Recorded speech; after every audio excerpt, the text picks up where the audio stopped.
న్యూజిలాండ్లో చూస్తున్నాం. స్వాతంత్రం వచ్చి 8 దశాబ్దాలు గడుస్తున్న ఆ స్వేచ్ఛ కోసం సర్వస్వం త్యాగం చేసిన నేతాజీ సుభాష్ చంద్రబోస్ అస్థికలు ఇంకా విదేశీ గడ్డపైనే ఉన్నాయి. ఈ చారిత్రక తప్పిదాన్ని సరిదిద్దాలంటూ నేతాజీ కుటుంబ సభ్యులు రాష్ట్రపతికి లేఖ రాశారు. జపాన్లోని రింకోజీ ఆలయంలో ఉన్న ఆయన చితాభస్మాన్ని 2026 జనవరి 23న జరిగే ఆయన 129వ జయంతిలోగా ఆయన స్వదేశానికి తీసుకురావాలని కోరారు. ఇది కేవలం ఒక కుటుంబ ఆవేదన కాదు, కోట్లాది మంది భారతీయుల ఆకాంక్ష. ఈసారైనా కేంద్ర ప్రభుత్వం స్పందించి ఆ వీరపుత్రుడి అస్థికలను మాతృభూమికి తీసుకువస్తుందా? కేంద్రం ఎలా స్పందించబోతోంది?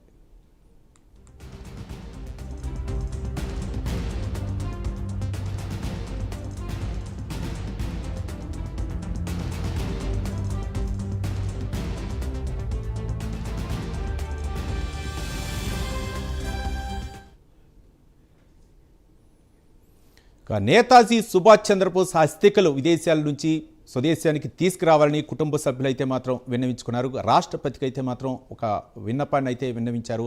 కానీ ఆ కళ నెరవేరుతుందా, లేకపోతే ఇది కోట్లాది మంది భారతీయుల ఆకాంక్ష కూడా అని చెప్పేసి చాలామంది కూడా చెప్తున్నటువంటి దీనిపై మరిన్ని వివరాలు మా నేషనల్ బ్యూరో చీఫ్ కళ మరిన్ని వివరాలు అందిస్తారు. కళ. రవి, దాదాపు ఏదైతే ఈరోజు చాలా కీలకంగా దాదాపు కొన్ని సంవత్సరాల నుంచి కూడా దాదాపు ఇప్పటికీ కూడా దశాబ్దాలు గడుస్తున్నా కానీ నేతాజీ చంద్రబోస్కి సంబంధించినటువంటి చితాభస్మం భారత్కి తీసుకొని రావాలి అంటూ కుటుంబ సభ్యుల విన్నపాలు మాత్రము ఒకవైపు అంటే ఏ ప్రభుత్వాలు ఉన్నా కానీ ఇప్పటి వరకు కూడా ఆ కోరిక, ఈ కుటుంబ సభ్యుల కోరిక మాత్రం తీరడం లేదు. కానీ ఈరోజు ఏదైతే నేతాజీ సుభాష్ చంద్రబోస్కి సంబంధించినటువంటి మనుమడు అంటే రాష్ట్రపతి ద్రౌపది ముర్ముకు లేఖ రాయడం జరిగింది.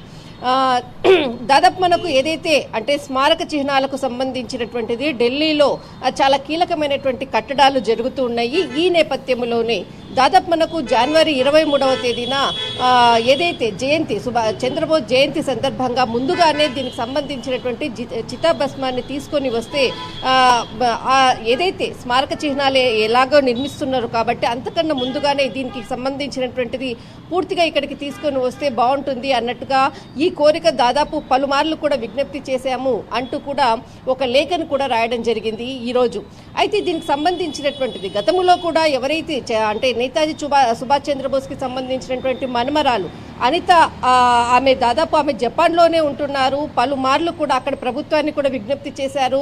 ఆ తర్వాత ఇక్కడ ఉండేటటువంటి ప్రభుత్వాన్ని కూడా అంటే వచ్చి కూడా కలిసినటువంటి సందర్భాలు కూడా ఉన్నాయి. కానీ మరొకసారి ఈరోజు అంటే ఒక విజ్ఞప్తి చేయడం అనుకోవచ్చు, దాదాపు అందరికీ తెలిసే విధంగా కూడా. ఎందుకనంటే దాదాపు ఇప్పటికే కూడా అన్ని అంటే సింగపూర్లో అనుకోవచ్చు, చాలామంది అంటే స్వాతంత్ర సమర యోధులకు సంబంధించినటువంటి అనేక మంది కూడా గత నెల రోజుల నుంచి కూడా దీనిపై కూడా చర్చ కూడా నడుస్తుంది. ఏదైతే ఈయనకు సంబంధించినటువంటిది ఒక జాతీయ పండుగ అంటే ఏదైతే జనవరి 23వ తేదీన జయంతి సందర్భంగానే దానిని ఒక జాతీయ పండుగగా కూడా నిర్వహించాలి అంటూ కూడా కొంతమంది పూణేలో కూడా విన్నపాలు కూడా దీని కొరకు ప్రత్యేకమైనటువంటి కార్యక్రమాలను కూడా నిర్వహించారు. మరొకసారి అంటే ఏదైతే మనకు అంటే ఇక ఆగస్టు 18, 1945న జరిగినటువంటి విమాన ప్రమాదములో ఆ రోజు అంటే ఆ సిచ్యువేషన్లో అక్కడ జపాన్లో ఈ అంటే చితాభస్మానికి సంబంధించినటువంటి అక్కడ ఎందుకు ఉన్నాయి అనంటే దీనికి సంబంధించినటువంటిది ఖచ్చితంగా ఆ రోజు జరిగినటువంటిది తైపీలో జరిగినటువంటి ఆయనకు సంబంధించినటువంటి దహన సంస్కారాలు ఏదైతే కంప్లీట్ అయ్యాయో ఆగస్టు 17వ తేదీన విమాన ప్రమాదం కావడము 1945లో, తర్వాత ఆగస్టు 18వ తేదీన తీవ్రమైనటువంటి గాయాలతో ఆయన మరణించడం.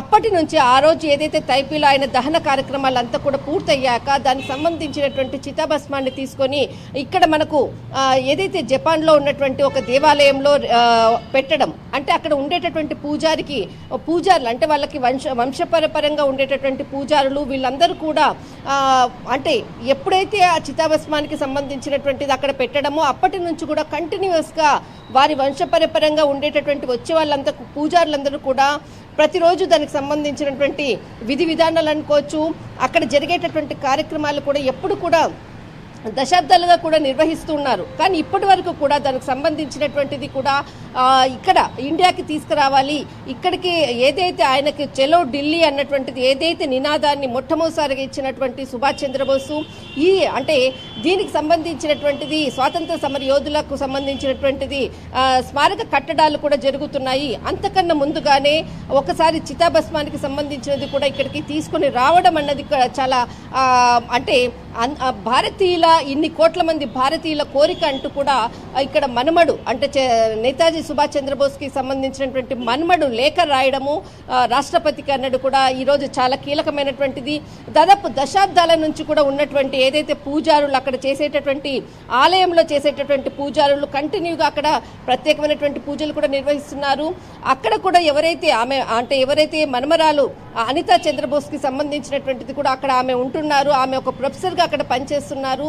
అయితే దీనికి సంబంధించినటువంటిది కుటుంబ సభ్యులు కూడా వెళ్ళి అక్కడ ఆలయానికి సంబంధించినటువంటి దగ్గరలో ఉండేటటువంటి వాళ్ళందరితో ఎప్పటికప్పుడు కూడా కలుస్తూ ఉంటారు. కానీ దీనికి సంబంధించినటువంటిది ఏదైతే ఫార్మాలిటీస్ మనకు విదేశీ సంబంధాలకు సంబంధించినటువంటిది అక్కడి నుంచి ఇక్కడికి తీసుకురావడం అన్నది మాత్రము గత ప్రభుత్వాలు చేయలేదు.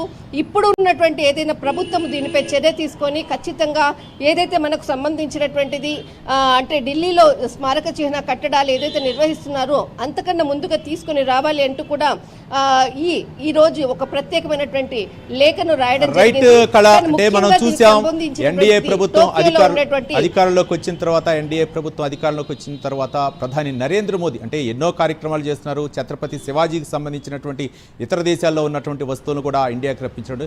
అయితే స్వాతంత్ర సమరయోధుడైనటువంటి సుభాష్ చంద్రబోస్ అస్థికలను అయితే తీసుకురావడానికి గతంలో కూడా పలు అంశాలు అయితే తెరపైకి వచ్చాయి. ఆయన మృతిపై అయితే మాత్రం క్లారిటీ ఇవ్వాలని చెప్పేసి చాలామంది విశ్లేషకులు కూడా అభిప్రాయం వ్యక్తం చేశారు. ఈసారికైనా సరే ఆయన జయంతి నాటికి తీసుకొచ్చే అవకాశాలు ఉన్నాయనుకోవచ్చా? ఖచ్చితంగా ఏదైతే వాళ్ళు కోరేటటువంటిది 129వ ఏదైతే జయంతి వేడుకలు మనకు 2026 జనవరి 23వ తేదీన జరగబోతున్నాయి. అంతకన్నా ముందుగానే అంటే చితాభస్మానికి సంబంధించినటువంటి అస్థికలను తీసుకొని రావాలి అంటూ కూడా ఒకవైపు కుటుంబ సభ్యులు కోరుతున్నారు. గతంలో ఉన్నటువంటి ప్రభుత్వాలు కూడా అంటే ప్రసంగాలలో ఆయన మీద ఉన్నటువంటి ఆప్యాయతను అనుకోవచ్చు, ఆయనకు ఉన్నటువంటి వాళ్ళతో ఉన్నటువంటి అనుబంధాన్ని గుర్తు చేసుకున్నారు. కానీ అక్కడ ఉన్నటువంటి అస్థికలను తీసుకురావాలి అన్నటువంటిది ఎక్కడా కూడా ప్రయత్నాలు జరగలేదు. దీనిపై కూడా పలుమార్లు కుటుంబ సభ్యులు కూడా కలవడం జరిగింది. కానీ ఇప్పుడు ఏదైతే ఎన్డీఏ ప్రభుత్వానికి సంబంధించినటువంటి అంటే ముఖ్యంగా ఏదైతే మీరు అన్నట్లుగా ఏదైతే విమాన ప్రమాదం జరిగిందో ఆ రోజు ఉన్నటువంటి ఏదైతే అమెరికాకు సంబంధించింది అనుకోవచ్చు, తర్వాత జపాన్కి సంబంధించినటువంటి రెండో ప్రపంచ యుద్ధానికి సంబంధించినటువంటి కొంత దీనికి సంబంధించినటువంటిది ఏదైతే విమాన ప్రమాదం అనుమానాలకు లేవనెత్తే విధంగా ఈ ప్రమాదం జరిగింది అంటూ కూడా ఏదైతే ప్రశ్నలు ఉన్నాయో వాటికి సమాధానాలు ఇప్పటికి కూడా దొరకలేదు. దీనికి సంబంధించినటువంటిది ఒకవైపు ఇలా ఉండగానే దానికి అస్థికలకు సంబంధించినది కూడా ఇక్కడికి తీసుకురావడానికి కూడా ఏ ప్రభుత్వాలు కూడా ముందుకు అంటే అడుగు వేయలేదు. కానీ ఇప్పుడున్నటువంటి కొద్ది రోజులుగా దీనిపై ప్రధాన చర్చ నడుస్తుంది. కానీ కొన్ని రోజుల క్రితము ఢిల్లీ సీఎం రేఖా గుప్తా కూడా ఒక కీలక వ్యాఖ్యలు చేశారు. రానున్నటువంటి ఏదైతే పాఠ్య పుస్తకాల్లో స్వాతంత్ర సమరయోధులకు సంబంధించినటువంటి పాఠ్యాంశాలు ఉండబోతున్నాయి అంటూ కూడా కొంత కీలక వ్యాఖ్యలు చెప్పడం, దానికి తగ్గట్టుగానే పూర్తి సమాచారాన్ని కూడా తీసుకుంటున్నాము. అందులో నేతాజీ సుభాష్ చంద్రబోస్కి సంబంధించినటువంటి పాఠం కూడా ఉండబోతుంది అంటూ కూడా చెప్పడం జరిగింది. కానీ ఈ రోజు రాసినటువంటి ఏదైతే లెటర్లో అంటే రాష్ట్రపతికి విన్నపాల్లో మాత్రము ఖచ్చితంగా దీనిపై ప్రభుత్వం స్పందించేటటువంటి అవకాశం ఉంది. 129వ ఏదైతే జయంతి జరిపేటటువంటి ఆ రోజు జరిగేటటువంటి కార్యక్రమానికి ముందుగానే తీసుకొచ్చేటటువంటి అవకాశం కూడా ఉంది అన్నటువంటిది కూడా ఆయనను అభిమానించేటటువంటి ఇన్ని కోట్ల మంది ప్రజలు కూడా ఆశిస్తున్నారు. ఎప్పుడైతే భస్మం కొరకు కూడా కొన్ని కోట్ల మంది భారతీయులు ఎదురు చూస్తున్నారు. అవి రైట్. థ్యాంక్ యూ కళ.